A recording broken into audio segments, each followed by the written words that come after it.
কি চকলেট? আরে হ্যাঁ, এই নাও তোমাদের চকলেট। আরে ও আমাদেরকে কেন চকলেট দিচ্ছে? আরে এই নাও তোমাদের জন্য চকলেট। আরে দে তো। আরে বিজবি, তুই আমাদেরকে কেন চকলেট দিচ্ছিস? আরে হ্যাঁ, আজকে তো আমার বার্থডে। কি? আজকে তোর বার্থডে? হ্যাপি বার্থডে বিজবি। Thank you. আরে ম্যাডামকে চকলেট দিয়ে আসি। ম্যাম, আরে তুমি এই চকলেট নিয়ে কেন ঘুরছো? ম্যাম, আজকে তো আমার বার্থডে। আর কে নিন, এই চকলেটটা আপনার জন্য। হ্যাপি বার্থডে বিজবি। আমি এখন স্যারকে চকলেট দিয়ে আসি। আচ্ছা আচ্ছা যা। আরে বিজবি, কিসের চকলেট এইটা? স্যার। আরে বিজবি, তুমি চকলেট কেন দিচ্ছ? স্যার, আসলে আজকে আমার বার্থডে। আচ্ছা, তাহলে তুমি স্কুল ড্রেসে কেন? আসলে স্যার, আমার মা বাবা নেই তো, এই জন্যই এইভাবে এসেছি।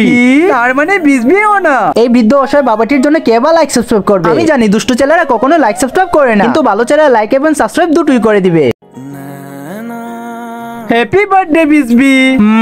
Happy birthday. তোমার তো মা বাবা নেই, এই জন্য তোমার জন্য আমরা সবাই মিলে কেক এনেছি। আরে ম্যাম, সত্যি হ্যাপি বার্থডে টু ইউ বিজবি। আরে বন্ধুরা, ম্যাম কি ঠিক কাজ করলো নাকি?